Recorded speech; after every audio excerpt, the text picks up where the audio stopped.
My name is Betty, and I am 72 years old. My life was built on the land on backbreaking labor under the Iowa sun, on the kind of self-sufficiency that my generation understood as both necessity and virtue. For 45 years, I worked our family farm with my late husband Harold, rising before dawn to milk cows, tend crops, and maintain the buildings and equipment that sustained our livelihood. After Harold's sudden heart attack when he was only 52, I continued running the operation alone while raising our children, Mark and Lisa, putting their education and opportunities before my own comfort, always believing they understood the value of our connection to the soil and our family legacy. The farm wasn't just our business, it was our identity, our security, our gift to future generations. Every season brought its challenges, droughts and floods, market fluctuations and equipment failures, but I weathered them all with the determination that had carried our family through the Great Depression and 2 world wars. The red barn that housed our dairy cattle, the farmhouse where 3 generations had been born, the fertile acres that had fed our family, and dozens of others, all represented something more valuable than money. They represented home history and the honest work that had defined our lives. Then one icy February morning, a simple trip to check on the livestock became a nightmare that would destroy everything I'd spent my life building. A patch of black ice near the barn sent me crashing to the frozen ground, my hips snapping with a sound I'll never forget. As I lay there in agony, unable to move, watching my breath form clouds in the bitter air, I couldn't have imagined that this accident would become the opportunity my own children had been waiting for to steal my life's work. While I was still disoriented from surgery and pain medication, Mark and his wife Sarah swept into action with an efficiency that would have been admirable if it hadn't been so cruel. Within days, they'd arranged my transfer to Sunset Manor, a nursing facility 2 hours away from our farm, far enough to make visits inconvenient for anyone who might question their decisions. With cold calculation, they began liquidating everything I'd worked to build my farm equipment, my livestock, even the antique furniture that had belonged to my grandmother. "Mom, you're a burden now," Mark said during one of his brief visits to my hospital bed, his voice carrying none of the warmth I remembered from the little boy who'd helped me gather eggs and feed calves. This is what's best for everyone. But what Mark, Lisa, and Sarah didn't know was that this old farmer had learned to be very careful about documentation and planning.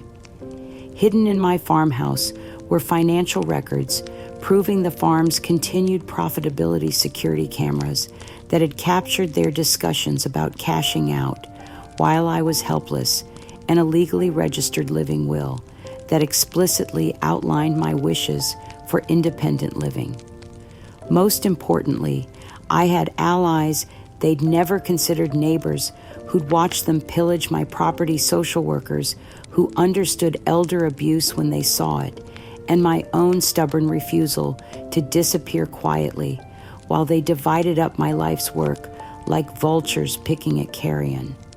This time their conspiracy against me wouldn't just unravel. It would expose their greed and restore my independence, no matter how much family loyalty had to be sacrificed in the pursuit of justice. The industrial disinfectant smell of Springfield General Hospital had become sickeningly familiar during my 3-week stay following hip surgery. But nothing could have prepared me for the conversation that would shatter what remained of my faith in family bonds. Mark and Sarah arrived during visiting hours with an armload of official-looking documents and expressions that mixed false concern with barely concealed impatience. "Mom, we need to talk about your future." Mark began settling into the plastic chair beside my bed with the businesslike demeanor of someone conducting a transaction rather than discussing his mother's welfare. The doctor says you'll need months of physical therapy, and the farm is too isolated for you to get the care you need.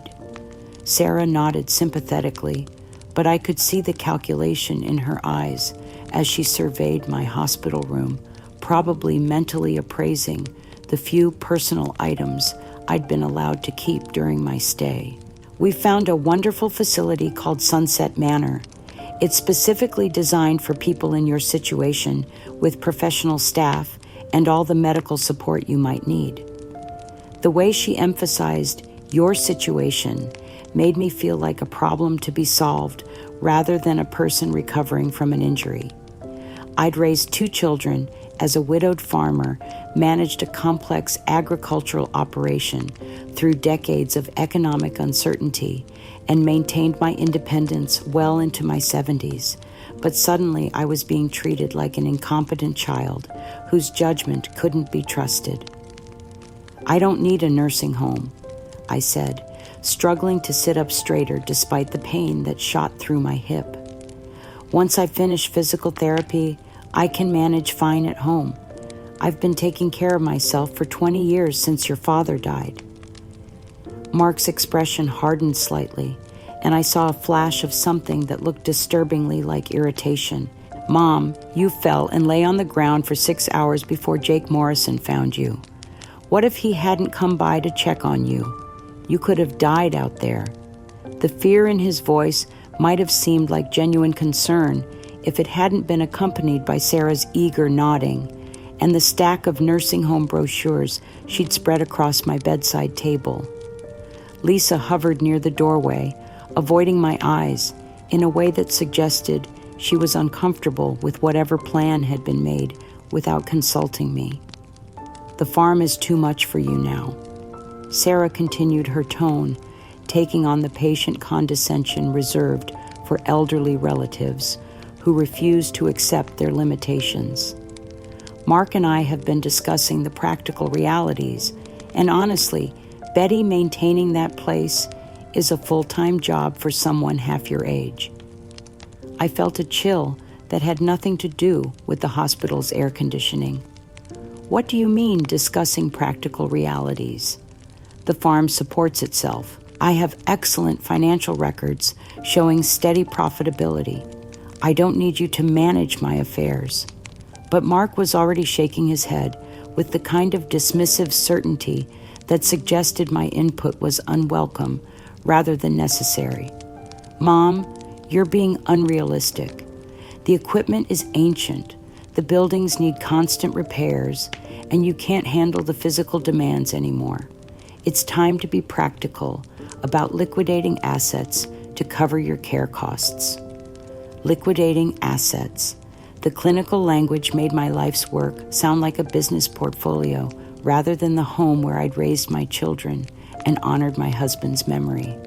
I looked toward Lisa, hoping my daughter might advocate for my right to make my own decisions, but she continued staring at the floor, her silence more devastating than Mark's aggressive insistence. "I want to go home," I said, putting as much authority into my voice as I could manage while wearing a hospital gown and connected to various medical devices. "I want to recover at my own farm in my own house where I've lived for 45 years.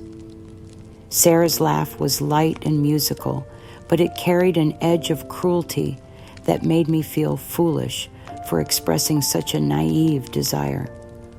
"Oh, Betty, that's just not realistic anymore. You need professional care, structured activities, and social interaction with people your own age. Sunset Manor has all of that, plus the medical staff to handle any complications from your injury."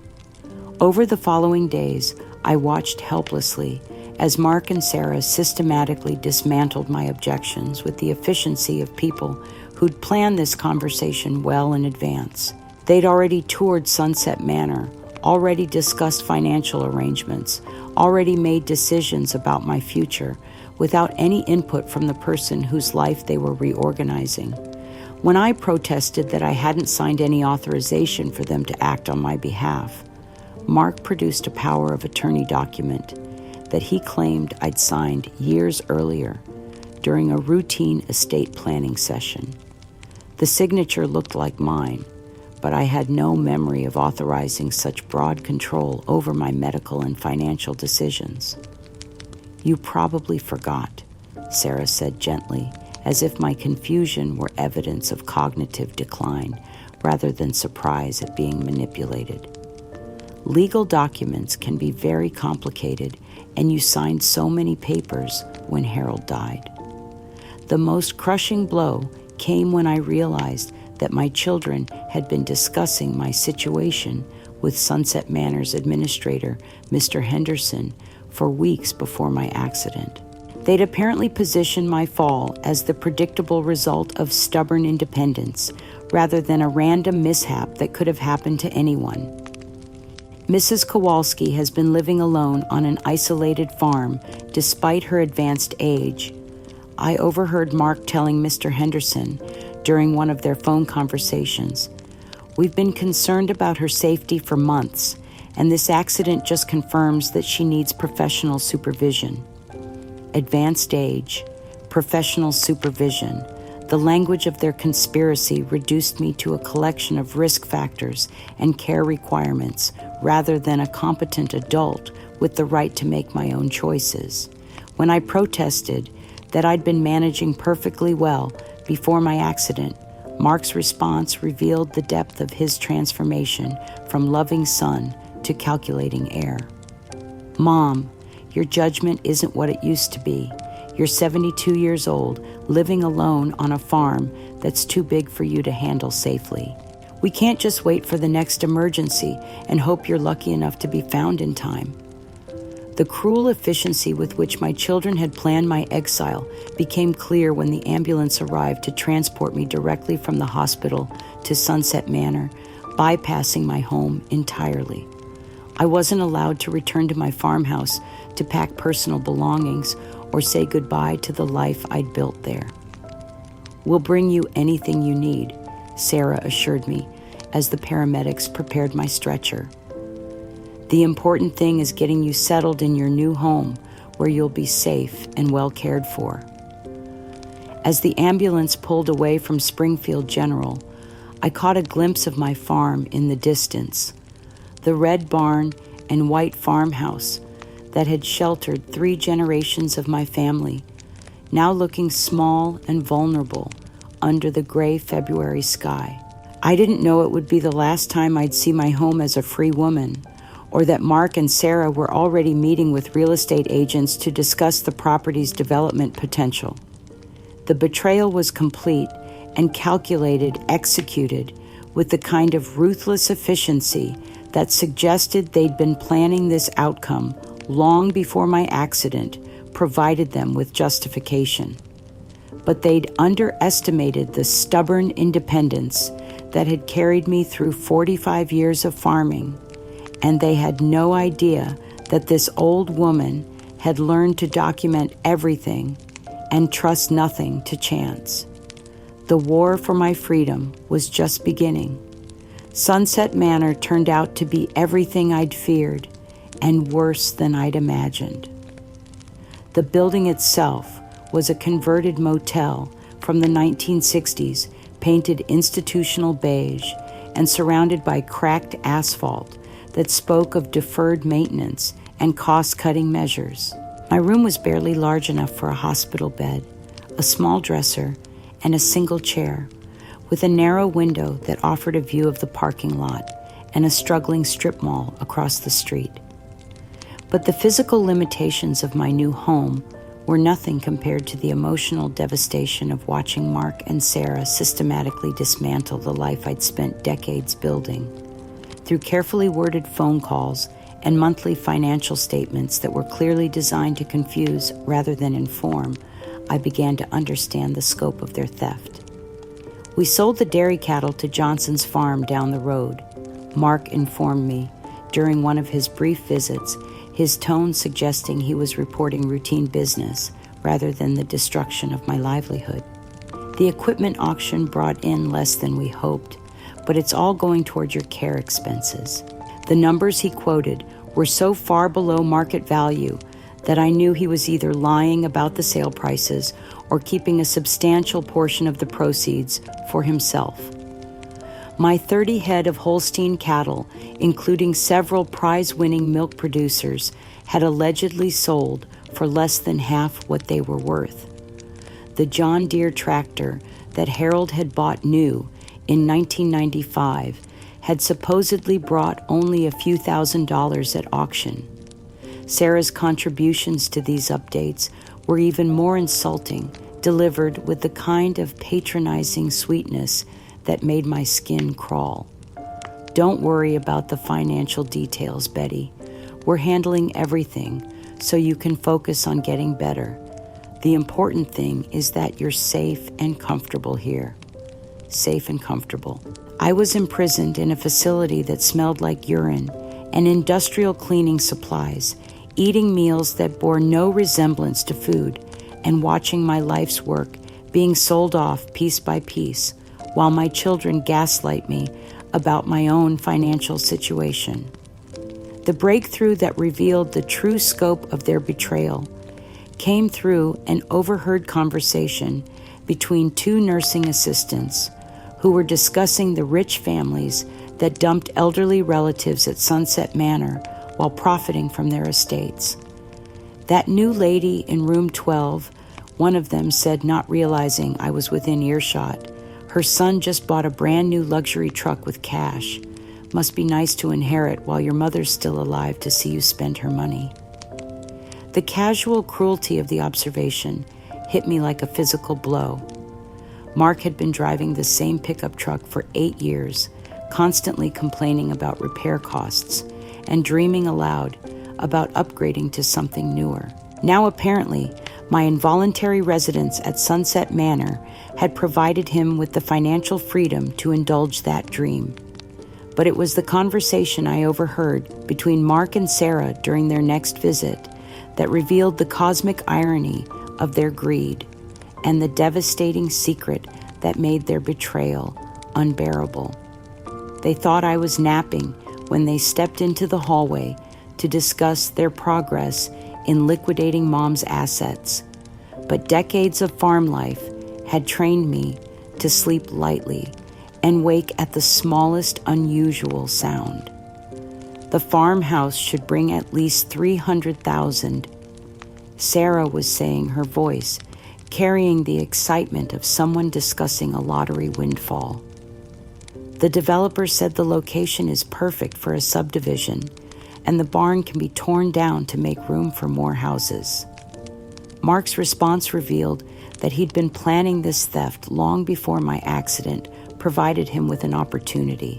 I've been researching property values in that area for months. Mom has no idea how much that land is really worth.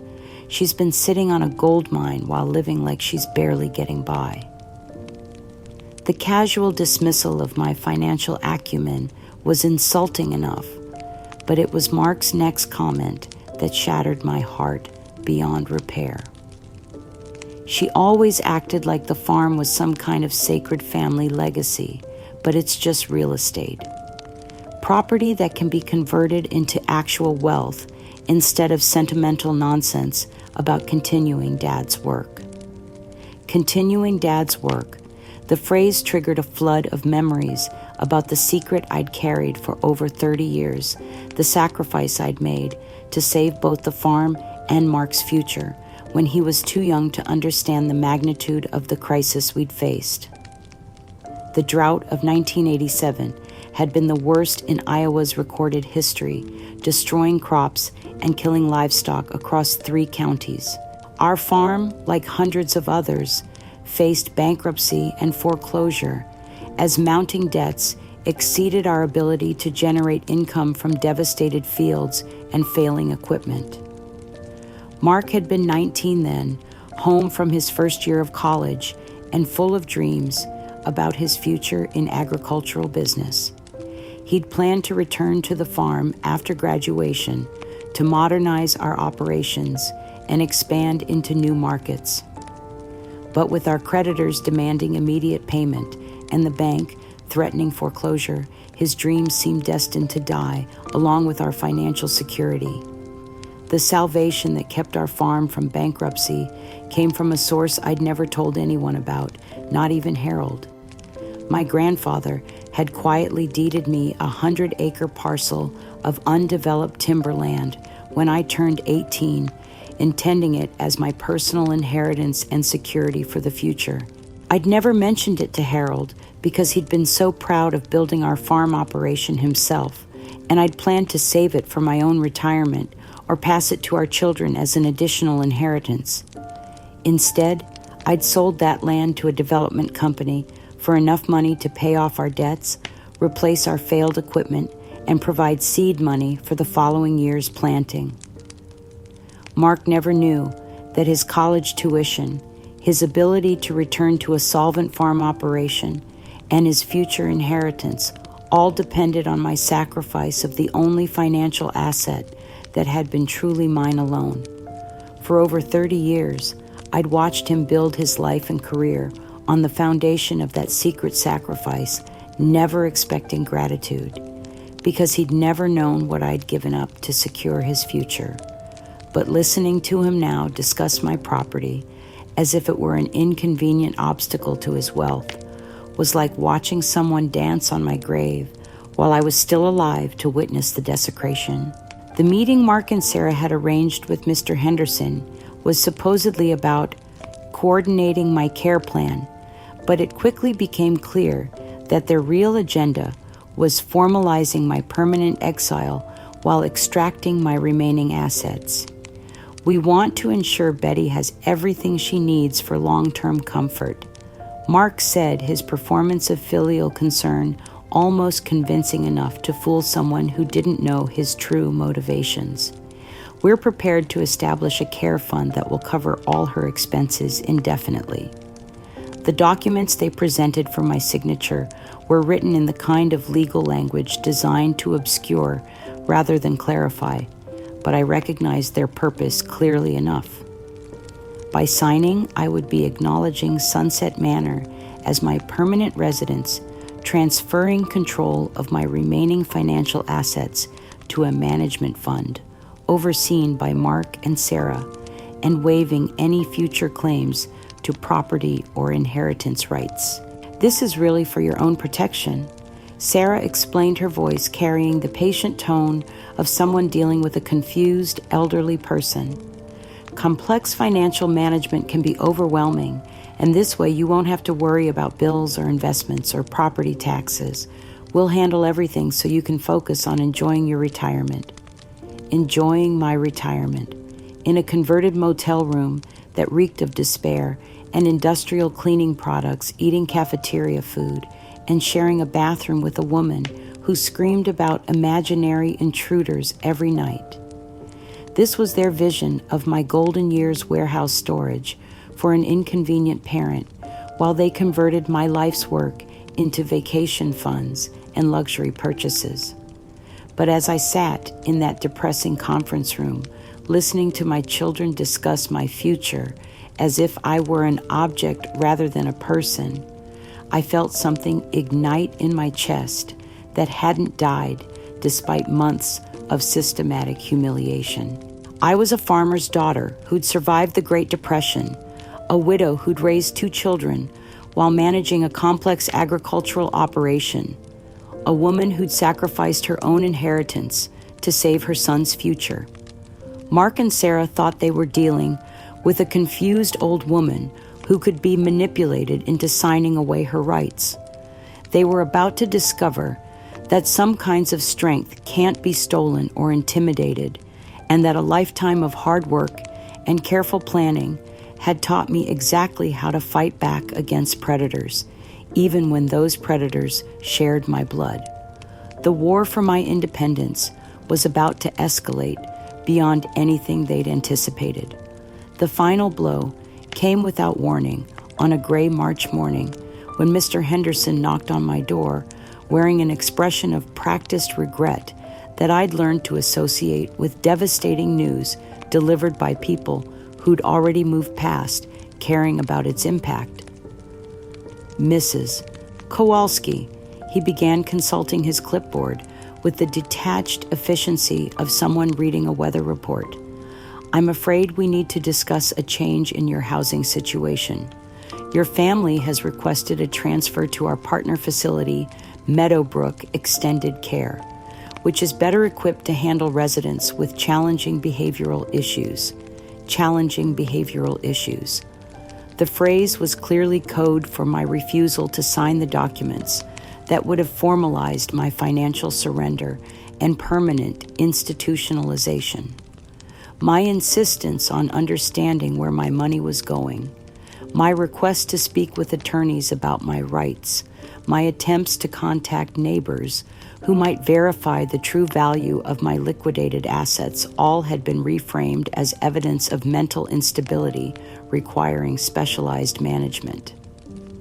I don't have behavioral issues, I said, struggling to maintain my dignity while wearing the shapeless institutional clothing that had replaced my own wardrobe. I have legitimate concerns about my finances and my legal rights. That's not the same thing as being mentally unstable.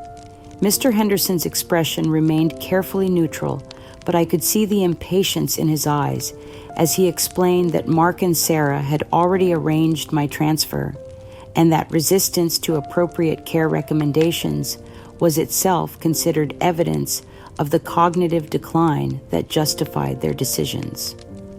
Meadowbrook Extended Care turned out to be even more depressing than Sunset Manor, a facility that specialized in warehousing elderly people whose families had declared them unmanageable. My new room was smaller, more isolated, and came with restrictions on phone calls, visitors, and personal belongings that effectively cut me off from any outside support systems.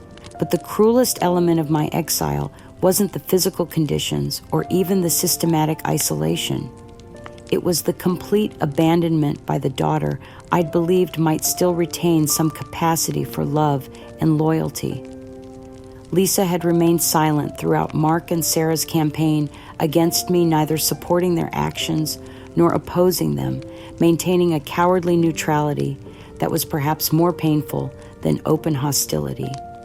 In desperation, I violated Meadowbrook's restrictions on outgoing mail to send Lisa a small package containing a hand-embroidered handkerchief that had belonged to my mother, and a letter that laid bare my pain and confusion about her silence during the worst crisis of my life. Lisa, sweetheart.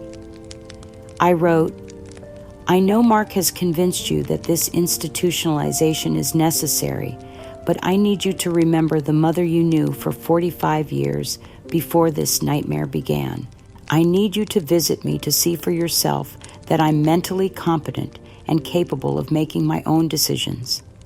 I need you to help me understand how the children I raised and sacrificed everything for could abandon me so completely when I needed them most.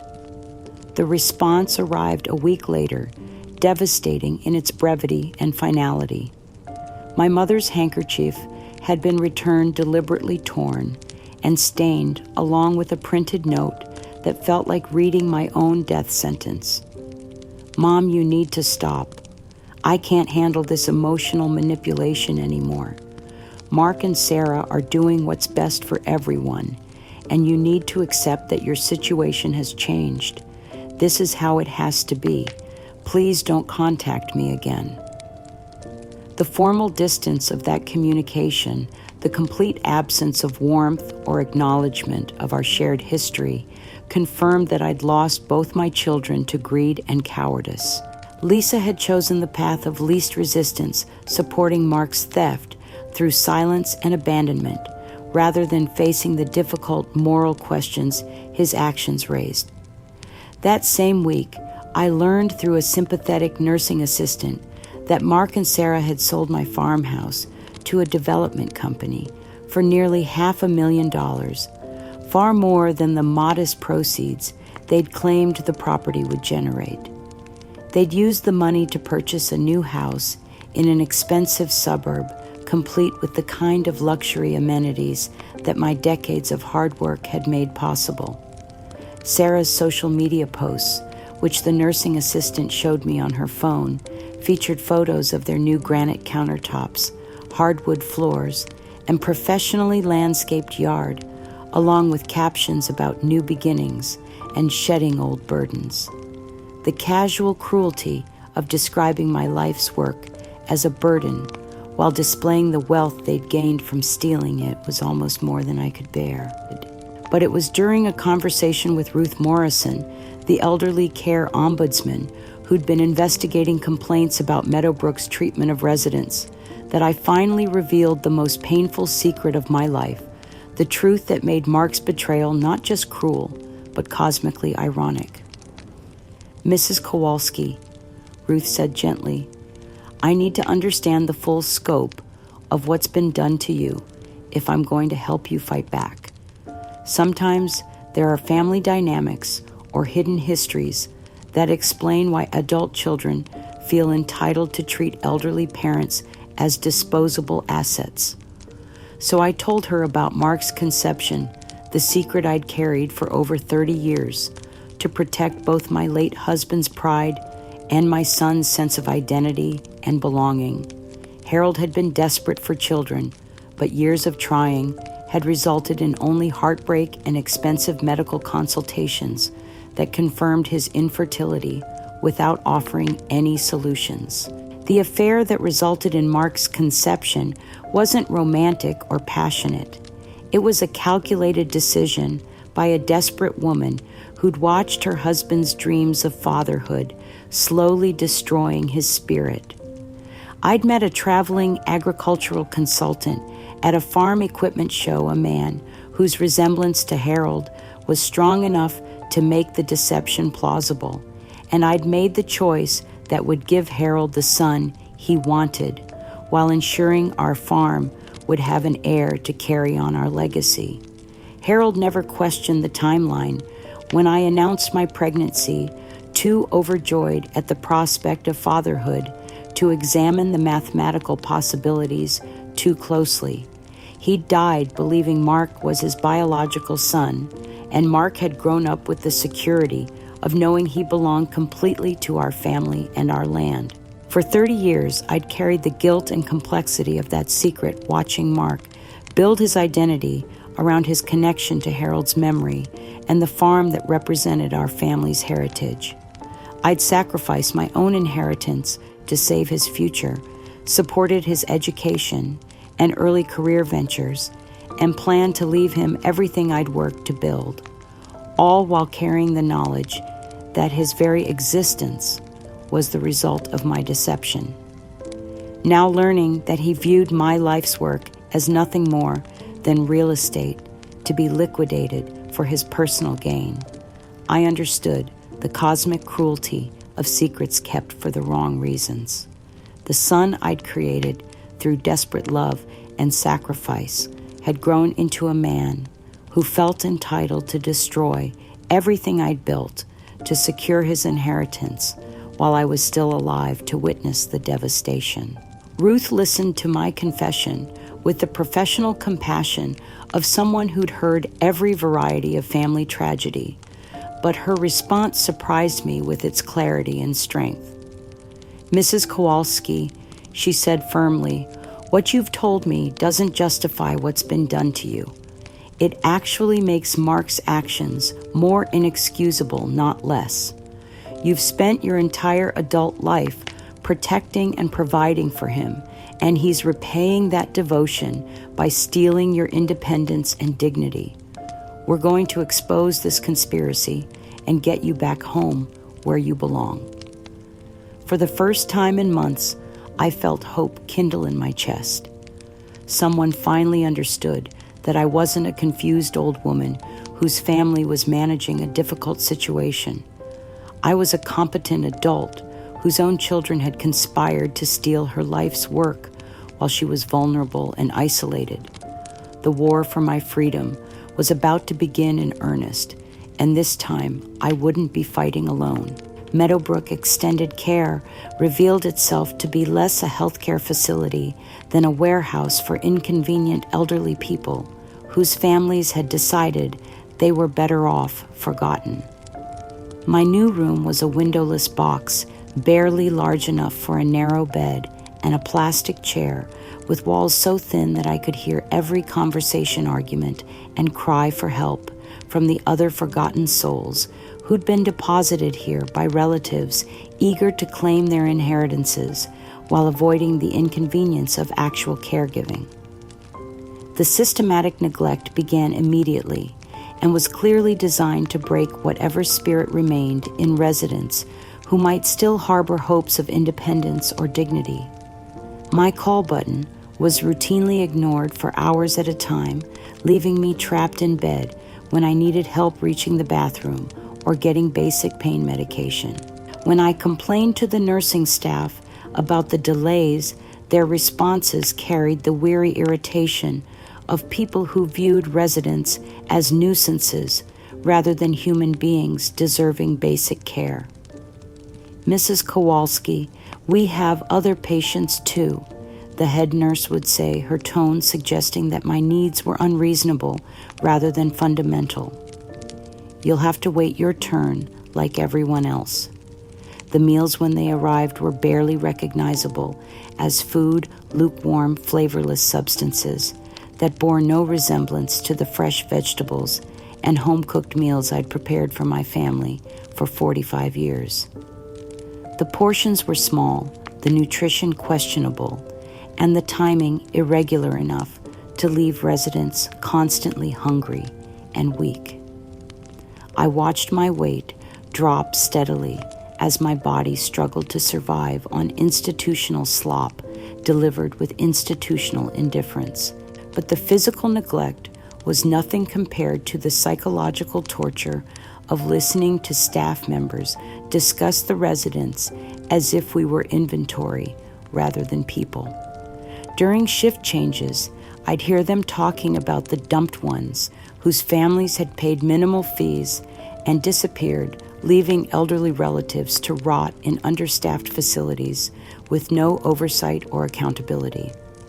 That new lady in room 15, one aide said during a conversation outside my door, her son paid for 6 months in advance and specifically said not to call him unless she dies. Must be nice to have family money, but not family responsibility. The casual cruelty of these observations made it clear that I wasn't unique in my abandonment. Meadowbrook was full of elderly people whose children had decided that warehousing was cheaper and more convenient than caregiving, and the staff had learned to view us all as disposable objects whose comfort and dignity were irrelevant to their real purpose, generating profit from misery, while families assuaged their guilt with minimal financial contributions. The cruelest blow came when I discovered that Mark and Sarah had held what they called an estate sale at my farmhouse, liquidating the personal belongings that had defined my life and identity for 7 decades. Through a sympathetic aide who showed me Sarah's social media posts on her phone, I watched my life's most precious possessions being sold off like unwanted garage sale items. My mother's wedding dress, carefully preserved in cedar for 60 years, had been marked down to $25 and sold to a stranger who probably planned to use it for Halloween costume material. Harold's Purple Heart from his service in Vietnam was bundled with other military memorabilia and auctioned off to collectors who had no connection to the man who'd earned it through sacrifice and courage. The antique furniture that had been passed down through 4 generations of my family was labeled as rustic farmhouse decor and dispersed to buyers who saw it as trendy accessories rather than family heirlooms.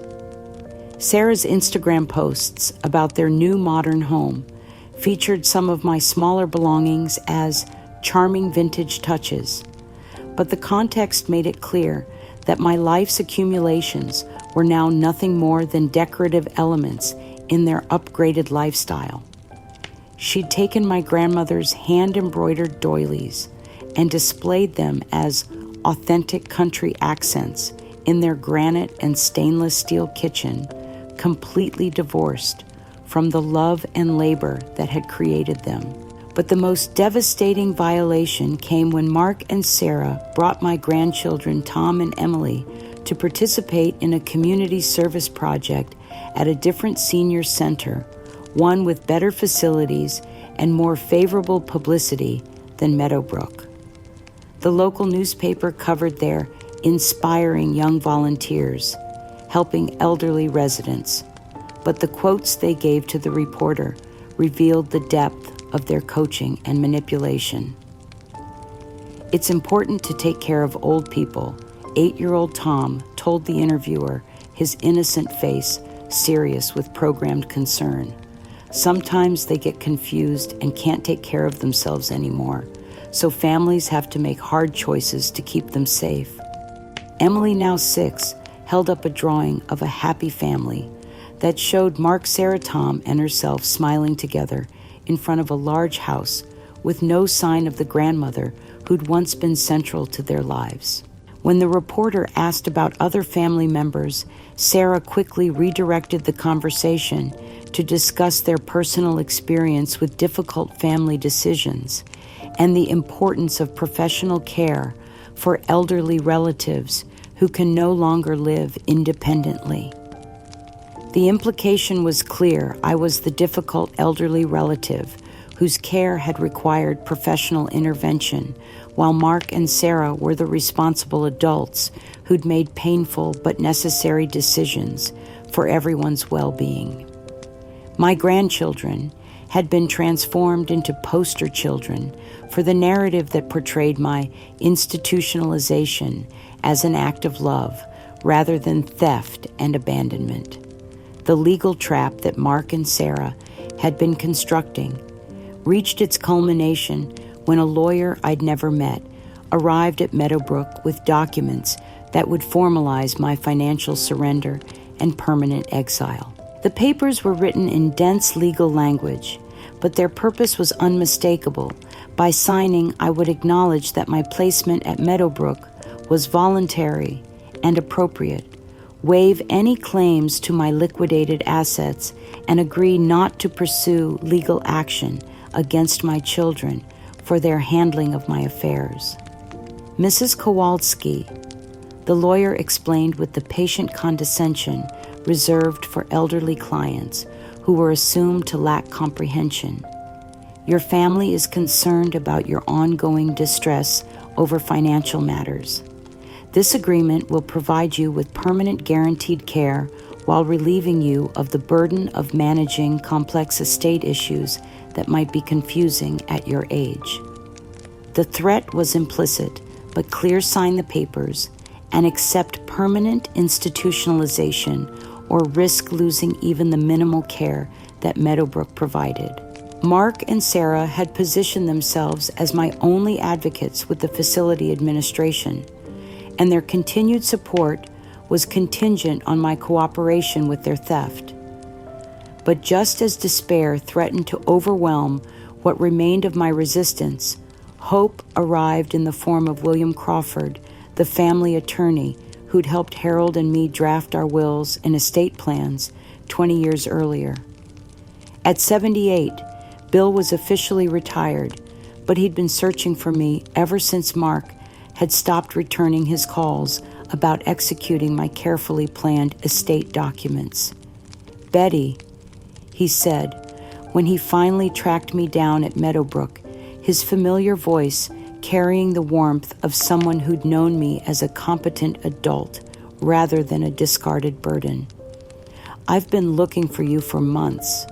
Mark told me you'd moved to a nice retirement community, but he wouldn't give me your contact information. I had to hire a private investigator to find out where you really were."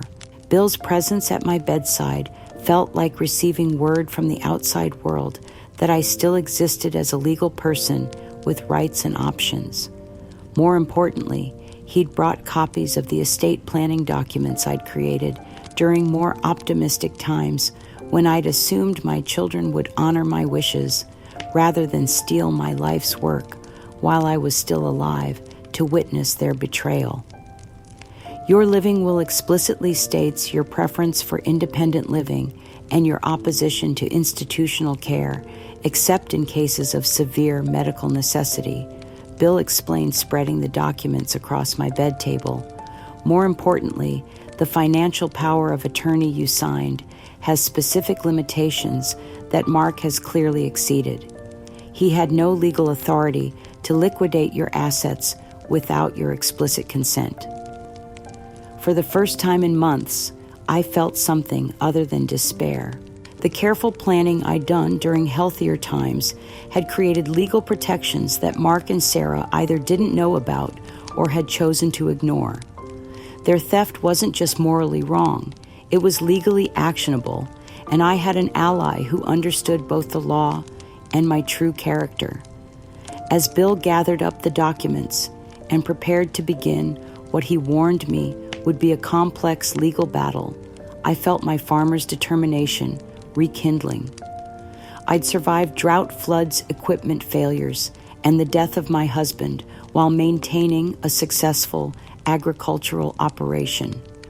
Mark and Sarah thought they were dealing with a helpless old woman whose voice could be silenced through isolation and intimidation. They were about to discover that some kinds of strength run deeper than they'd imagined, and that stealing from a woman who'd spent 70 years learning to fight for what was hers was a mistake that would cost them everything they thought they'd gained. The discovery of Mark and Sarah's online Kowalski Family Heritage Museum came through Bill Crawford's research into their social media activities, part of his investigation into their systematic theft of my assets and reputation. When he showed me the website on his laptop during one of his visits to Meadowbrook, I felt something break inside my chest that I wasn't sure could ever be healed. The museum was sophisticated and professional, designed with the kind of attention to detail that suggested months of planning and significant financial investment. It featured dozens of family photographs spanning 4 generations, historical documents about our farm's role in local agricultural development, and carefully curated displays of antique tools and household items that had once filled my home with memories and meaning. But as I scrolled through the exhibits, I realized with growing horror that I'd been systematically erased from my own family's history. Photos that had originally included me were cropped to show only Harold and the children, or I'd been replaced with captions that minimized my role in our farm's success and our family's prosperity. A photograph of Harold and me celebrating our 20th wedding anniversary had been edited to remove me entirely, with a new caption describing it as Harold Kowalski enjoying a rare moment of relaxation during the busy harvest season of 1995. The picture of me standing proudly beside our prize-winning Holstein cow at the county fair had been cropped to show only the cow with text describing the careful breeding program that Harold implemented to improve milk production. The exhibition about our farm's financial management was particularly devastating.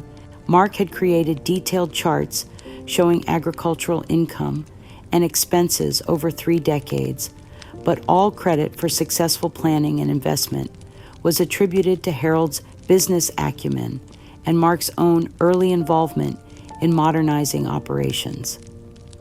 My role in managing budgets, negotiating with creditors during difficult years, and making the financial decisions that had kept us solvent through multiple economic crises was completely absent from their version of our family's story.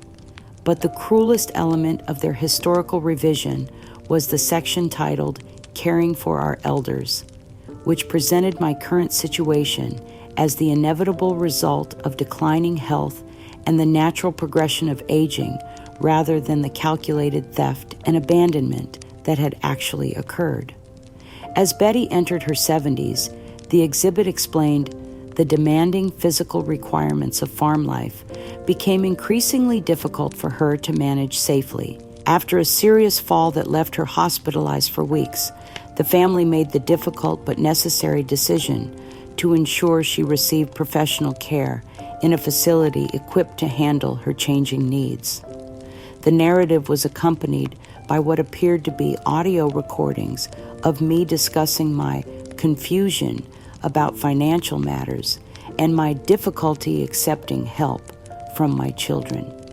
But as I listened more carefully, I realized that these clips had been edited from longer conversations spliced together to create statements I'd never actually made manipulated to support their false narrative of cognitive decline and family devotion.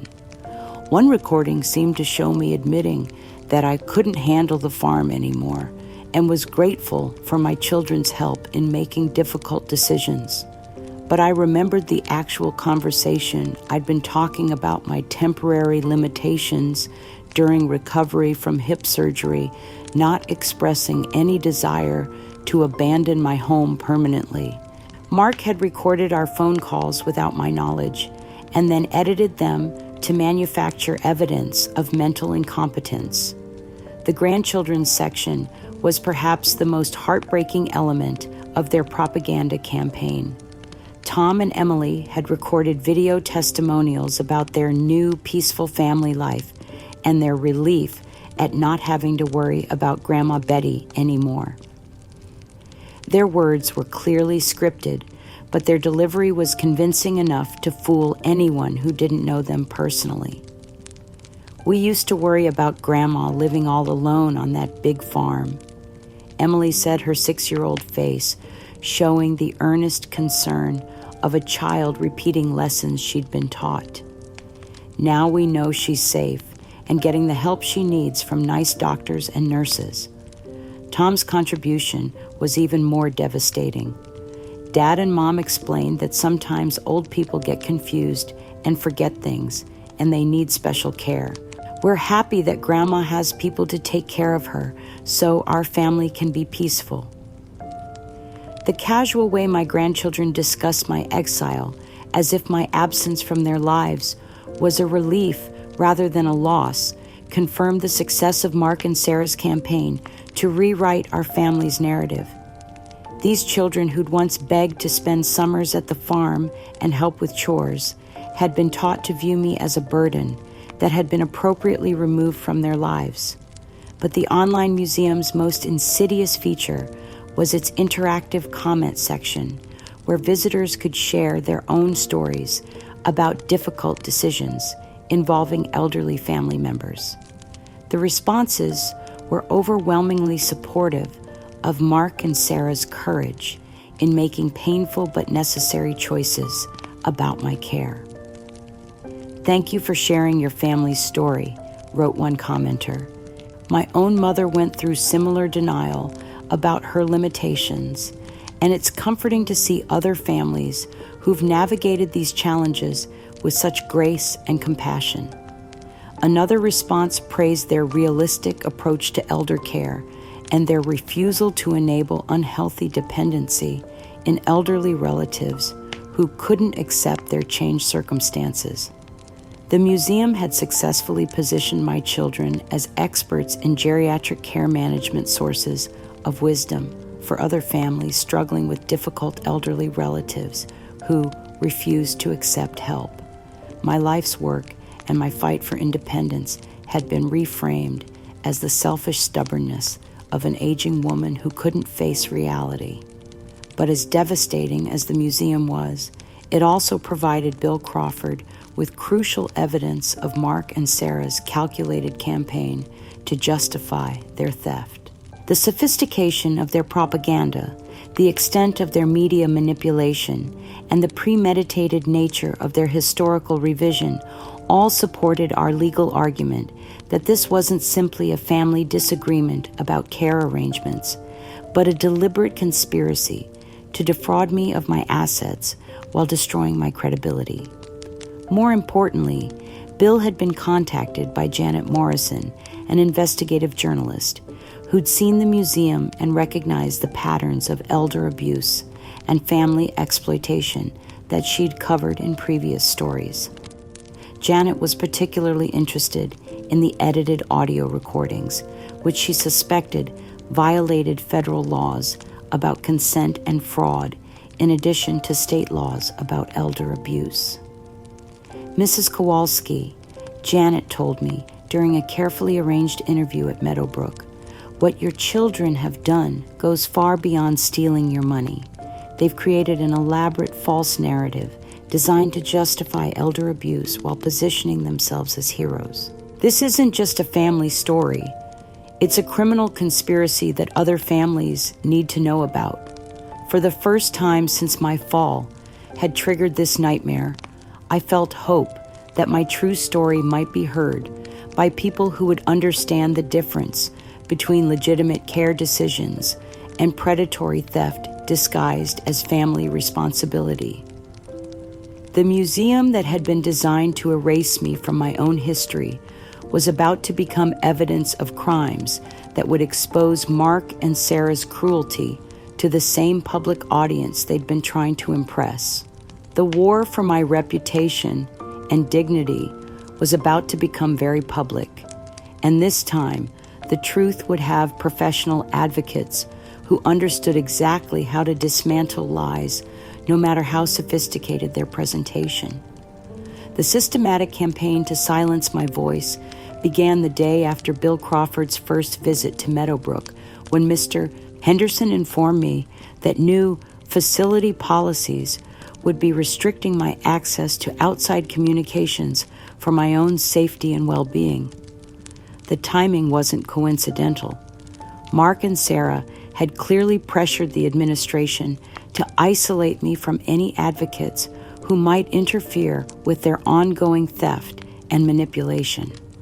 "Mrs. Kowalski," Mr. Henderson explained with the practiced concern of someone delivering bad news he'd been paid to deliver, "your family has expressed concern about your agitation levels and the stress that outside contact seems to be causing you. We're implementing a modified communication plan that will help you focus on healing and adjustment rather than dwelling on upsetting topics." The modified communication plan was imprisonment disguised as medical care. My outgoing mail was confiscated and reviewed by staff before being returned to me with explanations that it contained inappropriate content or disturbing allegations that might upset the recipients. My phone privileges were revoked entirely under the pretense that the facility's phone system was being updated, an update that never seemed to reach completion despite weeks of patient waiting. Any visitors who attempted to see me were told I was resting, receiving medical treatment, or not available for visits due to my fragile emotional state. Bill Crawford was informed that his legal consultations were disrupting my recovery and would need to be scheduled through Mark and Sarah, effectively giving them veto power over my access to legal representation. But the cruelest element of my isolation was the forced medication regime that began after I'd shown signs of agitation and inappropriate behavior following Bill's visit. The nursing staff began administering sedatives that left me drowsy and confused, unable to think clearly or advocate for myself with the few staff members who might have been sympathetic to my situation. "This will help you feel calmer," the nurse would say, as she handed me pills that I knew would cloud my mind and make me more compliant. "Your family wants you to be comfortable and peaceful." When I refused the medication, explaining that it was interfering with my ability to think and communicate, Mr. Henderson authorized the staff to administer it forcibly, claiming that my resistance to treatment was evidence of the mental instability that justified their therapeutic intervention. The sedatives transformed me from an alert, articulate woman into the confused, dependent patient that Mark and Sarah's narrative required me to be. During their brief visits, I struggled to express my concerns coherently, my words slurred and my thoughts fragmented by chemicals designed to make me manageable rather than healthy. "See how much calmer she is now," Sarah would comment to the nursing staff, her voice carrying satisfaction rather than concern. The medication is really helping her adjust to her new situation. My most precious possessions, the few personal items I'd been allowed to keep, were systematically removed from my room under various pretenses. My reading glasses disappeared, first supposedly misplaced during routine cleaning. My journal, where I'd been recording the details of my mistreatment, was confiscated as potentially upsetting material that might interfere with my emotional stabilization. Most devastatingly, the letters and photographs I preserved from Harold's military service and our early years on the farm were accidentally destroyed during what was described as a routine room sanitization. These irreplaceable mementos of my life's most important relationships vanished into institutional garbage bags, eliminating the physical evidence of my identity and history. The reports that Mr. Henderson provided to Mark and Sarah painted a picture of steady improvement and successful adjustment that bore no resemblance to my actual experience. According to these fabricated assessments, I was responding well to medication, showing decreased agitation, and accepting my care situation with improving grace. Mark and Sarah shared these false progress reports on social media, accompanying them with grateful messages about the professional, compassionate care I was receiving and their relief at seeing me finally finding peace in my new environment. Mom looks so much better. Sarah posted alongside a photo taken during one of my heavily medicated periods when the drugs had left me too confused to protest having my picture taken. She's finally getting the rest and care she needs. We're so grateful to the wonderful staff at Meadowbrook for their dedication to her well-being. The comments on her posts reinforce the narrative of responsible adult children managing a difficult situation with grace and compassion. Friends and acquaintances praise their strength in making hard decisions and their commitment to ensuring I received appropriate care, despite my resistance to help. But the elaborate system of isolation and control that Mark and Sarah had created contained a fatal flaw. They'd underestimated Bill Crawford's determination and professional network. As a practicing attorney for over 50 years, Bill had connections throughout the legal and medical communities that Mark and Sarah hadn't anticipated. When his requests for supervised visits were repeatedly denied, Bill filed a formal legal challenge to Meadowbrook's communication restrictions, arguing that they violated my basic rights and constituted illegal imprisonment of a competent adult. The challenge forced the facility to allow limited legal consultations, though they insisted on recording our conversations and limiting our meeting time to 30 minutes per week. It was during one of these precious monitored sessions that I was finally able to tell Bill the complete story of my mistreatment, speaking directly into his recording device, while Mr. Henderson sat nearby, taking notes for what I knew would be another false report to my children. "Bill," I said, fighting through the fog of medication to form clear, coherent sentences, "they're drugging me to keep me quiet. They've stolen everything I worked for, and now they're destroying any evidence that I ever existed as an independent person. This isn't care, it's erasure." The legal challenge that Bill filed based on our recorded conversation marked the beginning of the end of Mark and Sarah's conspiracy.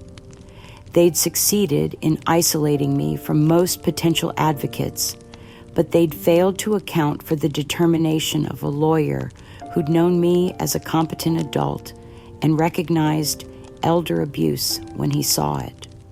As Bill prepared to escalate our case to state and federal authorities, I clung to the hope that my voice silenced for so long by family betrayal and institutional indifference would finally be heard by people who understood the difference between legitimate care and criminal exploitation. the war for my freedom was entering a new phase, one where the truth would be defended by professionals who couldn't be intimidated, bribed, or manipulated by my children's elaborate lies. The breakthrough that would either liberate me or destroy my final hope for justice came during a carefully orchestrated legal meeting that Bill Crawford had fought for months to arrange. Using his formal challenge to Meadowbrook's communication restrictions, he'd finally forced the facility to allow me a proper consultation with a court-appointed advocate who could document my treatment and assess my mental competency. The meeting took place in Mr. Henderson's office with multiple staff members present and every word being recorded by facility equipment that I knew would provide Mark and Sarah with copies of everything I said. But Bill had come prepared with his own recording device, and Janet Morrison, the investigative journalist, had provided us with questions designed to expose the truth about my situation, regardless of who might be listening. For the first time in months, I was able to speak without the fog of forced medication, having refused my morning pills, despite the nursing staff's insistence that my agitation required pharmaceutical management. My mind was clear, my voice was strong, and my memories of the systematic theft and abuse were sharp enough to cut through any attempt at institutional gaslighting. My name is Betty Kowalski. I began looking directly into Bill's recording device. I am 72 years old, and I am being held here against my will while my own children steal everything I worked to build during 45 years of farming. I am mentally competent, physically capable of independent living with minor assistance, and legally entitled to control my own financial affairs and living arrangements. For 20 minutes, I laid out the complete timeline of Mark and Sarah's conspiracy, the rushed hospitalization decisions, the liquidation of my farm, and possessions the false narratives about my mental state, and the systematic isolation designed to prevent me from seeking help or exposing their crimes. They've turned my grandchildren against me by teaching them that I'm confused and dangerous. I continued, my voice breaking slightly as I described the most painful element of their betrayal. They've created an online museum that erases me from my own family's history while positioning themselves as heroes for stealing my independence. And they've paid this facility to drug me into compliance while telling the world that I'm improving under professional care. The recording was raw, emotional, and completely authentic, capturing not just the facts of my mistreatment, but the human cost of betrayal by the people I'd sacrificed everything to support and protect. Bill assured me that copies would be provided to state elder abuse investigators and federal authorities who specialized in financial crimes against elderly victims. But our careful plan to document the truth was sabotaged by the same institutional corruption that had enabled Mark and Sarah's conspiracy from the beginning. Mr. Henderson, who'd been taking detailed notes throughout our conversation, immediately contacted my children to warn them about the disturbing allegations I'd made and the legal complications that might arise from my increasingly paranoid behavior. Mark and Sarah's response was swift and devastating. Instead of simply trying to suppress my testimony, they chose to weaponize it against me by manipulating the recording and releasing it to national media as evidence of my mental deterioration and their own patience in managing a family tragedy. Using sophisticated audio editing software, they altered my testimony to emphasize moments where emotion made my voice shake or where medication withdrawal had left me struggling to find the right words. They spliced together fragments of my statements to create new sentences that seemed to confirm their narrative of cognitive decline and paranoid delusions. The manipulated recording was then provided to Inside Story, a tabloid television program that specialized in exploiting family drama for entertainment value. Mark and Sarah presented themselves as the suffering children of a woman whose mental illness had progressed to the point where she was making elaborate false accusations against the family members who were trying to care for her.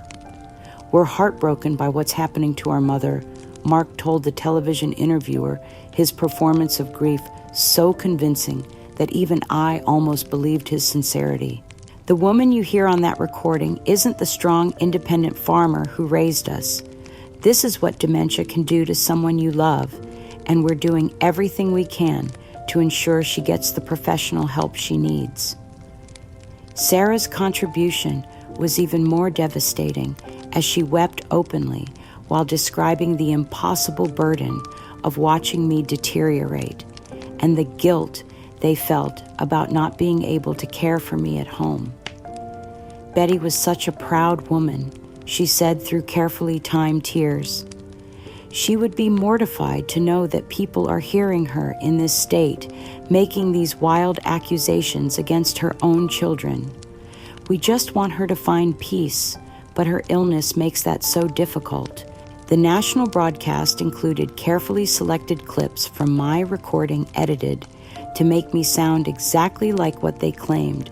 I was a confused elderly woman whose grip on reality had deteriorated to the point where I was creating elaborate conspiracy theories to explain the normal challenges of aging and the difficult decisions that families face when caring for elderly relatives. But the cruelest element of their media strategy was the inclusion of Tom and Emily in the broadcast, positioned as innocent children whose lives had been disrupted by their grandmother's tragic mental decline. Their coached responses to the interviewer's questions broke my heart while cementing the public perception of me as a burden that had been appropriately removed from their lives. "We love Grandma Betty." 10-year-old Tom set his face, showing the practiced sadness of a child who'd been trained to perform grief. "But she says mean things about Mom and Dad now, and that makes us sad. We hope the doctors can help her remember how to be nice again." Emily, now 8, contributed her own devastating testimony. "Grandma used to be fun, but then she got sick and started being angry all the time. Now she lives with nice people who can take care of her, and our family is peaceful again." The broadcast was a masterpiece of propaganda, presenting Mark and Sarah as devoted children struggling with an impossible situation while positioning me as the tragic victim of mental illness rather than criminal exploitation.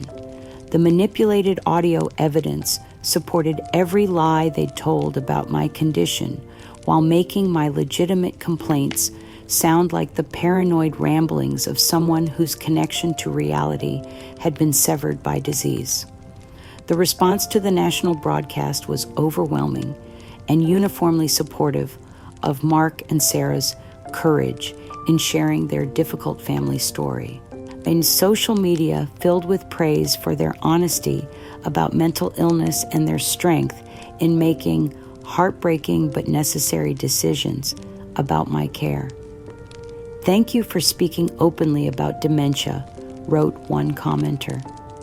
"My family went through something similar, and it's comforting to know we're not alone in dealing with a loved one who's lost touch with reality." But the elaborate media manipulation that was designed to silence me forever contained the seeds of its own destruction. Among the thousands of responses to the broadcast was a message from Nancy Williams, a nurse at Meadowbrook, who'd been horrified by the systematic abuse she'd witnessed and documented during my months of imprisonment. Nancy had kept detailed records of Mark and Sarah's visits, their instructions to staff about minimizing my care, and their explicit requests that I be kept sedated and compliant, despite having no medical justification for such treatment. Her notes documented the lies they'd told about my condition, and the false reports they'd requested to support their public narrative. When she saw the national broadcast and realized the extent of their media manipulation, Nancy contacted Bill Crawford with an offer to provide testimony that would expose the truth about my treatment and their systematic campaign of abuse.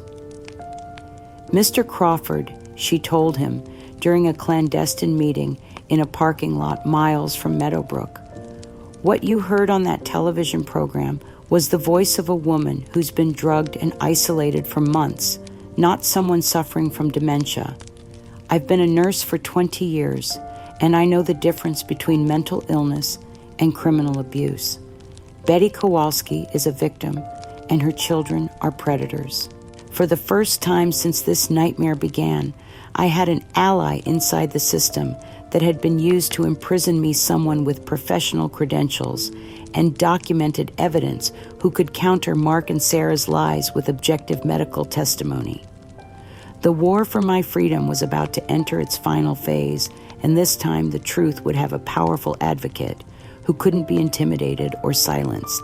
The emergency hearing that would determine the rest of my life took place on a crisp October morning in the Springfield County Courthouse, exactly 8 months after my fall had triggered the nightmare that nearly destroyed me. The courtroom was packed beyond capacity, with overflow crowds watching through closed-circuit television in adjacent rooms drawn by the national media attention that had made my case a symbol of elder abuse and family exploitation. I entered that courtroom walking slowly but steadily with the assistance of a cane, my physical recovery finally matching my mental determination to see justice served. Bill Crawford had assembled a formidable legal team for my vindication. Ruth Morrison, the elder care ombudsman, whose investigation had exposed the systematic neglect at Meadowbrook.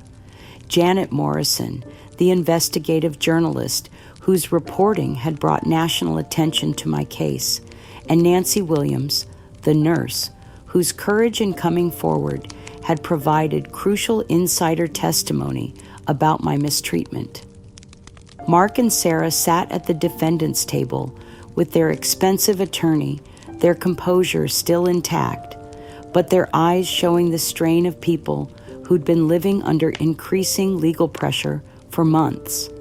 Mr. Henderson occupied a separate table, his usual administrative confidence replaced by the nervous demeanor of someone who understood that his professional misconduct was about to be exposed in excruciating detail. But it was the presence of Lisa and my grandchildren in the gallery that made my heart race with a mixture of hope and terror. Tom and Emily, now 11 and 9, looked confused and frightened by the formal courtroom setting, while Lisa's face showed the exhaustion of someone who'd been struggling with guilt and doubt for months. The daughter who'd abandoned me through cowardice was finally going to hear the complete truth about what her silence had enabled. Judge Patricia Collins called the proceedings to order with the authority of someone who'd built her career on protecting vulnerable adults from exploitation by those who should have been their advocates. This emergency hearing will determine the legitimacy of the guardianship arrangements imposed on Mrs. Betty Kowalski and assess allegations of elder abuse, financial fraud, and institutional negligence. Bill Crawford began our case by presenting the financial evidence that Mark and Sarah had tried so hard to hide detailed records showing the true value of my liquidated assets documentation of their luxury purchases made with my money, and proof that my farm's profitability had been deliberately misrepresented to justify their theft. But the real shock came when he announced that we had video evidence that would expose the conspiracy that had destroyed my independence and nearly cost me my life. Your Honor, Bill said, approaching the courtroom's large display screen, Mrs. Kowalski had the foresight to install security cameras in her farmhouse, following a series of break-ins in her area. These cameras captured conversations between the defendants that revealed the true motivation behind their treatment of my client. The footage was devastating in its clarity and completely damning in its content. We watched Mark and Sarah moving through my kitchen on the day after my hospitalization, not as concerned children worried about their mother's recovery, but as conspirators planning a calculated theft. The old woman's got more money than she knows what to do with, Sarah's voice carried clearly through the courtroom speakers. That farm is worth at least $500,000, and she's just sitting on it like some kind of miser. Mark's response revealed the depth of his entitlement and cruelty. She'll never agree to sell voluntarily. We need to get her declared incompetent and move her somewhere that will keep her quiet and compliant. Nursing homes are expensive, but not as expensive as letting her stay here and control her own affairs. The courtroom was absolutely silent as we listened to my own children discuss my future, as if I were an object to be managed rather than a person with rights and feelings. But the most damning moment came when Sarah outlined their strategy for dealing with any resistance I might offer. If she starts making trouble about the money, we just tell everyone she's getting confused and paranoid. People always believe the family over some crazy old lady complaining about imaginary theft. As the recording continued documenting their plans to minimize my care costs while maximizing their personal profit, I watched the faces of the spectators, reporters, and court officials as they realized they were witnessing the planning of a calculated crime against an elderly family member. When the video ended, the silence in the courtroom was broken by Mr. Henderson's attorney requesting a recess. But Judge Collins was having none of it. Mr. Henderson, you've been accused of implementing policies designed to neglect Mrs. Kowalski at her family's request. How do you respond to these allegations? What followed was the complete collapse of the institutional conspiracy that had enabled my abuse. Under intense cross-examination, Mr. Henderson's professional facade crumbled as he faced the choice between criminal liability for his actions and cooperation with the court's investigation. The family provided specific instructions about Mrs. Kowalski's care level. He admitted his voice barely audible. They requested what they called comfort care only and asked us to minimize communication with outside parties who might interfere with their decisions about her placement. Ruth Morrison's follow-up questions exposed the full scope of Meadowbrook's complicity in my mistreatment.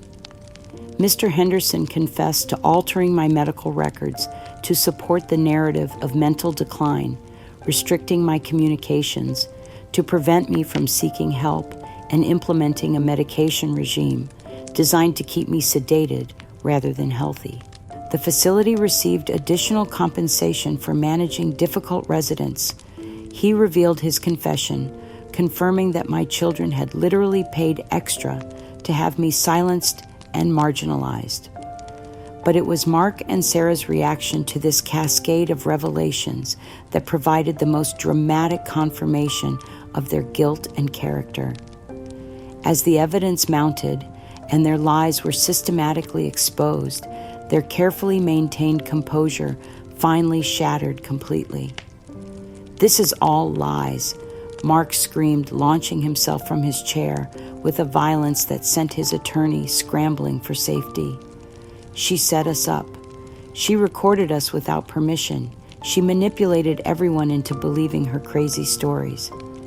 When he lunged toward me, apparently intending to physically intimidate me in open court, 2 bailiffs intercepted him, wrestling him to the ground as he continued screaming incoherent denials and accusations. The violent breakdown confirmed everything the evidence had suggested about his character, demonstrating to everyone present that this was not a loving son who'd made difficult decisions for his mother's benefit, but a dangerous man whose greed had completely consumed his humanity. Sarah's collapse was different, but equally telling. She simply crumpled in her chair, sobbing hysterically as she realized that their elaborate scheme had not only failed, but had been exposed in the most public and humiliating way possible. Her tears seemed more about her own humiliation than about the suffering she'd inflicted on me. But the moment that broke my heart and gave me hope simultaneously was Lisa's reaction to hearing the complete truth for the first time. My daughter had listened to every word of testimony, watched every piece of video evidence, and witnessed her brother's violent breakdown with growing horror at her own complicity in my persecution. When the recordings revealed the true extent of Mark and Sarah's cruelty, Lisa buried her face in her hands and wept with the kind of agonized guilt that comes from understanding how badly you failed someone you should have protected. Tom and Emily watched their father's arrest and their mother's breakdown with the confused sadness of children whose world had been turned upside down by adult lies and manipulation. But when they looked at me, I saw something I hadn't seen in months: recognition of the grandmother they'd once loved rather than the dangerous stranger they'd been taught to fear. As Judge Collins called for order and Mark was removed from the courtroom in handcuffs, I felt a complex mixture of vindication and sorrow.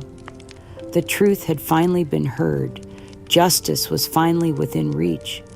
But the family that had been destroyed by greed and manipulation couldn't be rebuilt simply by exposing the crimes that had torn us apart. The victory was complete, but it was also profoundly bittersweet. Sometimes winning means losing everything you thought you were fighting to save. The comprehensive judgment that restored my freedom and dignity came 6 weeks after the emergency hearing, following an investigation that had expanded far beyond my individual case to encompass the entire system of elder care exploitation that had enabled my abuse. Judge Collins's verdict was as thorough as it was unforgiving, delivered with the moral authority of someone who understood that my case represented a pattern of institutional cruelty that demanded systemic reform. In 40 years on this bench, she began, her voice carrying through the packed courtroom, I have rarely encountered such a systematic campaign of financial exploitation and psychological abuse directed against a vulnerable elderly person by those who should have been her greatest protectors. The evidence presented in this case reveals not only individual criminal behavior, but institutional failures that have enabled the widespread abuse of elderly citizens throughout our state. The criminal penalties were severe and comprehensive. Mark was sentenced to 8 years in federal prison for elder abuse, fraud, conspiracy, and financial exploitation. His conviction included provisions for permanent supervision after release and a prohibition against serving as guardian or power of attorney for any elderly person. Sarah received 5 years for her role as the primary architect of the psychological manipulation campaign, along with requirements for restitution and community service in elder care facilities. Lisa's sentence was lighter, but still significant: 2 years of probation, substantial fines, and a requirement to complete training in elder rights advocacy. Her lesser penalty reflected both her passive rather than active role in my abuse and her genuine remorse once the truth was exposed. But the criminal convictions were only the beginning of the justice that Judge Collins ordered. The financial restitution was comprehensive, requiring Mark and Sarah to return not only the money they'd stolen from my farm and possessions, but additional damages for the cost of my institutional care, the emotional trauma I'd suffered, and punitive compensation for the systematic nature of their crimes. More importantly, The investigation that had begun with my case had expanded to expose widespread problems at Meadowbrook and similar facilities throughout the region. Ruth Morrison's advocacy work, combined with Nancy Williams's insider testimony and Janet Morrison's investigative reporting, had revealed a pattern of institutional neglect, fraudulent billing, and systematic abuse that affected hundreds of elderly residents. The national media attention surrounding my case had encouraged other families to come forward with their own stories of elder abuse and institutional neglect. What emerged was a devastating picture of an industry that profited from the warehousing of inconvenient elderly people while providing minimal care and maximum isolation from potential advocates. Within months of my vindication, Meadowbrook Extended Care was shut down by state authorities, its licenses revoked, and its assets seized to compensate victims of its systematic neglect. Mr. Henderson faced criminal charges for his role in covering up abuse, and his professional credentials were permanently revoked by the state nursing board.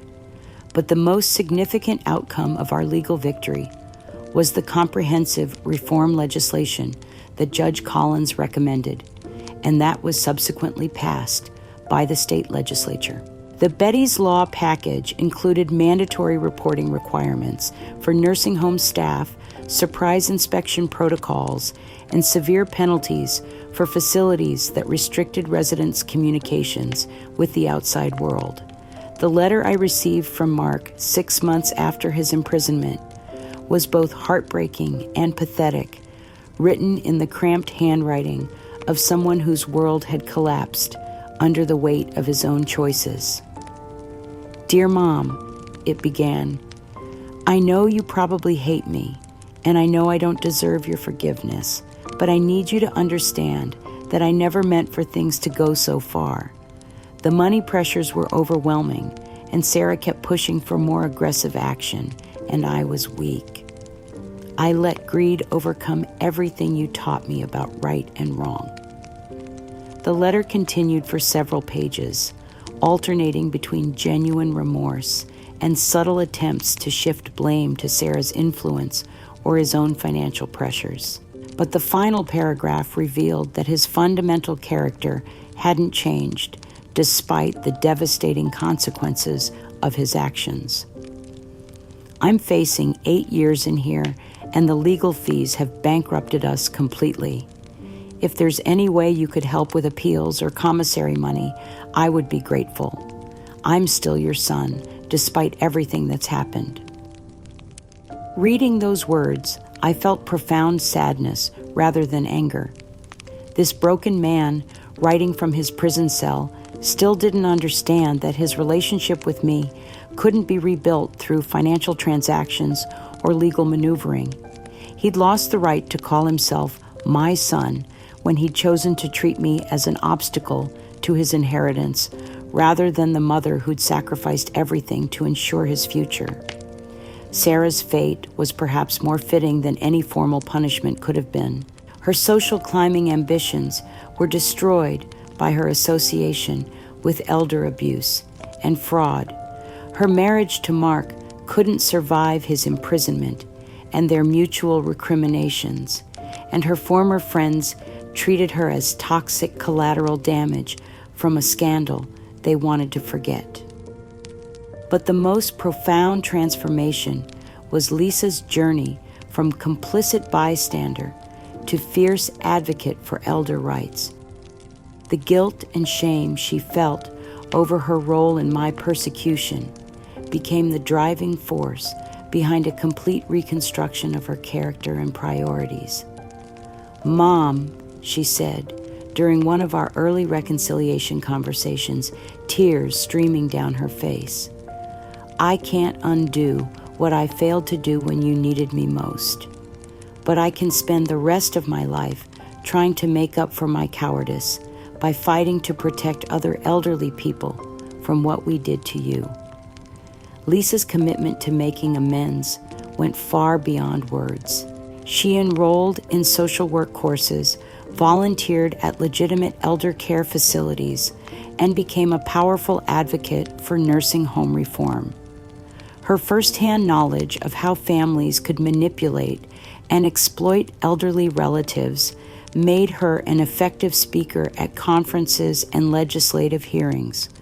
More importantly, she dedicated herself to rebuilding our relationship with the same intensity she'd once applied to avoiding difficult conversations about my mistreatment. Our connection grew stronger as we worked together on advocacy projects, traveled to speaking engagements, and spent quiet evenings talking about the family we'd been and the family we could become. Tom and Emily's healing was slower and more complex, requiring extensive therapy to help them understand how they'd been manipulated into participating in their grandmother's persecution. But children are remarkably resilient, and with Lisa's patient guidance and my own determination to rebuild our relationship, they gradually rediscovered the love and trust that Mark and Sarah's lies had temporarily destroyed. My new role as a national advocate for elder rights gave profound meaning to the suffering I'd endured. Speaking to audiences of elderly people, their families, and care professionals, I could use my experience to help others recognize the warning signs of exploitation and understand their rights to dignity and independence, regardless of their age or physical limitations. The work was emotionally demanding but deeply satisfying, transforming my personal trauma into protection for others. Every family I helped avoid similar exploitation, every nursing home that improved its practices, because of our advocacy, every piece of legislation that strengthened protections for elderly people represented a victory that justified the pain I'd endured to achieve it. My complete vindication had restored my financial security, my reputation, and my legal rights, but more importantly, it had given me a purpose that extended far beyond my individual circumstances. I'd become a voice for elderly people who'd been silenced by family exploitation or institutional neglect, and that role filled the void left by Mark's imprisonment and betrayal. The victory was complete in every sense that mattered. Justice had been served, reforms had been implemented, and my story had become a powerful tool for protecting others from similar abuse. But perhaps most importantly, I'd learned that family isn't just about blood relationships. It's about people who choose to stand with you when standing alone seems impossible. 3 years after Judge Collins restored my freedom and dignity, I stood in the kitchen of my beloved farmhouse, preparing Sunday dinner for a family that had been rebuilt on foundations of truth rather than convenience. The red walls that had witnessed so much betrayal and heartbreak now echoed with the laughter of grandchildren who understood their grandmother's strength and the quiet conversations of a daughter who'd earned forgiveness through sustained action rather than empty promises. My farmhouse had been completely restored, not just to its original condition, but enhanced with the accessibility features that acknowledged my physical limitations while preserving my independence. The kitchen where Mark and Sarah had once plotted my exile now served as the heart of a home filled with genuine love and mutual respect. Lisa arrived every Sunday with Tom and Emily, now 14 and 12 young people who'd learned valuable lessons about integrity, courage, and the importance of standing up for vulnerable family members. They helped me in the garden that I'd replanted behind the house, small plots of vegetables and flowers that represented renewal and the continuation of my connection to the land that had always sustained me. Grandma Betty, Emily said, as she carefully weeded around the tomato plants we'd started from seed. Mrs. Patterson at school said you spoke to her women's club about elder abuse. She said you were very brave to tell your story. The speaking engagements had become a central part of my new purpose but they never felt like performances or obligations. Each time I shared my experience with audiences of elderly people, family members, or care professionals, I felt the satisfaction of transforming personal pain into practical protection for others. My collaboration with Ruth Morrison had expanded into a statewide network of elder rights advocates, attorneys, and social workers who specialized in preventing and investigating family exploitation. We'd successfully prosecuted dozens of cases similar to mine, and our legislative advocacy had resulted in stronger protections for elderly people throughout the region. But perhaps the most meaningful aspect of my advocacy work was the support group I facilitated for elderly abuse survivors. Meeting twice monthly in the community room of the Springfield Public Library, we gathered to share our stories, celebrate our victories, and support each other through the ongoing challenges of rebuilding lives that had been damaged by family betrayal. The hardest part isn't forgiving the people who hurt you, I told our newest member, a 78-year-old woman whose daughter had stolen her life savings. The hardest part is learning to trust your own judgment again after people you loved convinced you that your perceptions were wrong. My relationship with Lisa had deepened into something more authentic and meaningful than anything we'd shared before the crisis that had nearly destroyed our family. She'd become not just my daughter, but my partner in advocacy work, my closest confidant, and the person who'd proven that redemption was possible for people willing to do the difficult work of acknowledging their failures and making sustained amends. "Mom," she said during one of our quiet conversations on the farmhouse porch, "I know I can never fully undo the damage I caused by staying silent when you needed me to speak up. But I hope that spending the rest of my life fighting for elderly people's rights will honor the strength you showed in fighting for your own." The letters I occasionally received from Mark were reminders of the permanent cost of the choices people make when greed overcomes love. His communications from prison alternated between genuine remorse and subtle requests for financial assistance, but they always carried the undertone of someone who still didn't fully understand the magnitude of what he'd destroyed. I read his letters with sadness rather than anger, grieving for the son I'd thought I knew, while accepting that some relationships can't be rebuilt simply because one person decides they want reconciliation. Mark had chosen theft over family manipulation, over honesty and cruelty, over compassion. Those choices had consequences that extended far beyond legal penalties. Sarah's life had continued its downward spiral into isolation and bitterness.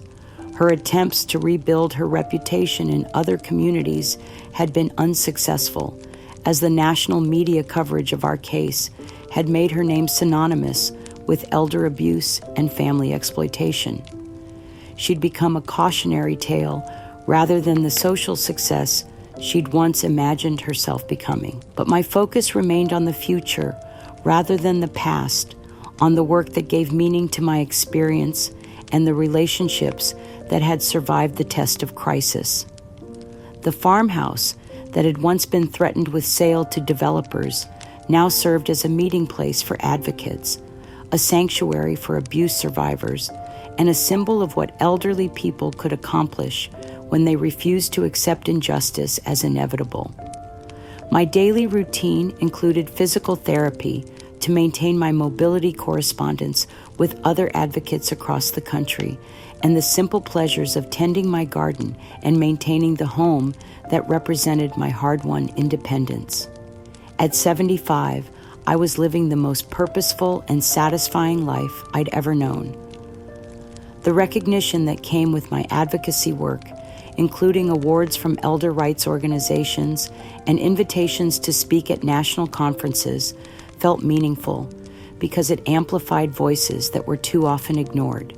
Every platform I was given to share my story was an opportunity to remind people that elderly individuals deserve dignity, respect, and the right to make their own decisions about their lives and their future. Tom and Emily had grown into thoughtful young people who understood that their grandmother's strength hadn't come from avoiding difficulty, but from facing it with courage and determination.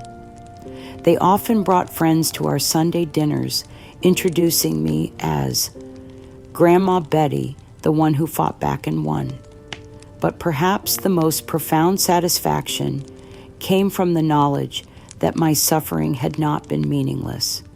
The legislation that bore my name, the nursing home reforms that had resulted from our advocacy, the families who'd been protected from exploitation because they'd heard my story, all represented a legacy that extended far beyond my personal vindication. As evening settled over the farmhouse and Lisa prepared to drive Tom and Emily home, I felt the deep contentment that comes from a life lived according to principles that couldn't be compromised or corrupted. The silence that filled my home after they left was peaceful rather than lonely. The quiet satisfaction of someone who'd survived the worst that family could inflict and emerged stronger, wiser, and more committed to protecting others from similar betrayals. The war for my freedom had been won completely, but more importantly, it had been transformed into a campaign for justice that would continue long after my own story had ended. Looking back now from the peaceful sanctuary of my restored farmhouse, I understand that my story is about more than elder abuse or family betrayal, though those elements define the darkest period of my recent years. It's about the fundamental human right to maintain our dignity and autonomy as we age, and the courage required to fight for those rights when the people we trust most try to steal them away. For 8 months, I lived in the hell that Mark and Sarah created through their systematic theft and manipulation, watching my life's work disappear while being told that my protests were evidence of mental decline. I lost my home, my independence, my sense of safety, and nearly lost my sanity to a conspiracy so elaborate that it convinced an entire community I was incompetent rather than victimized. But I also discovered that some things cannot be stolen, manipulated, or destroyed by people who mistake cruelty for cleverness. My commitment to truth, my refusal to accept injustice as inevitable, my determination to fight for what was right, even when fighting seemed impossible, all proved stronger than their lies and more enduring than their greed. The victory was complete. In every sense, Mark is serving his prison sentence. The nursing home that abused me has been shut down, and the legislation that resulted from my case protects thousands of other elderly people from similar exploitation. But the personal transformation has been even more profound than the public vindication. Lisa's journey from complicit bystander to fierce advocate has rebuilt our relationship on a foundation of shared purpose rather than mere biological connection. Tom and Emily have learned that strength comes from standing up for what's right, not from accepting what's convenient. The work I do, protecting other elderly people, has given meaning to suffering that once seemed senseless. At 75, I've learned that family isn't just about who shares your blood. It's about who chooses to stand with you when standing alone seems impossible. The advocates, attorneys, and fellow survivors who became my allies taught me that chosen family can be as meaningful as biological relationships, and that love based on shared values is stronger than love based on shared history.